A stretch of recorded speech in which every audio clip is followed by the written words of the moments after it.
And those proposed changes about window signs have some business owners quite upset. Good evening, everyone. I'm Bob Mueller. And I'm Ann Holt. Thank you for joining us. Our top story at 6, the Murfreesboro sign ordinance.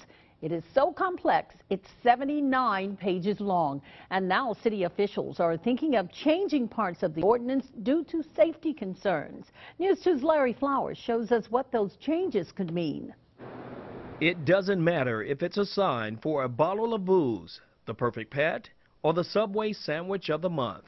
The proposed window sign ordinance could change the way businesses advertise. It is a low-cost form of advertising, and that's why people use it. Under the current ordinance, businesses are only allowed to use 15% of their window space to promote their business, but that could soon change. The way the new ordinance will read is that from 3 foot to 6 foot will have to be a clear zone. So these graphics right here will have to be moved down about 4 inches.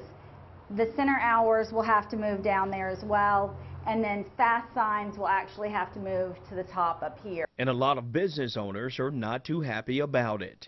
Well, I thought it was really going to hurt the small business owner who rely on that space to advertise to their customers, and I thought it was going to create a financial burden to them as well to replace all those graphics.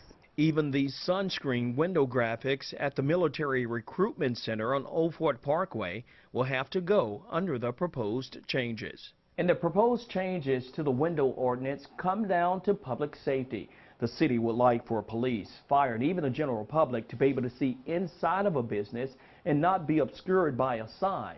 On the flip side, the city will also like employees and business owners to be able to see who's approaching in case of a major threat or a dangerous situation. Snyder has a few recommendations of her own. Using 20 or 25% of the window space, she says if businesses are forced to advertise above and below the clear zone, the signage could get ugly. 3 to 6 foot is obviously the prime real estate for advertising because it is eye level and it can catch people's eye, and that's what you're trying to do. In Murfreesboro, Larry Flowers, News 2. City officials and police declined comment on the proposed changes, but News 2 did, however, talk with Planning Commission member Eddie Smotherman, who says the ordinance was not approved as presented to the Planning Commission and was being sent back to the Codes Department for a tweak. He says the tweak is expected to address those concerns with door signage.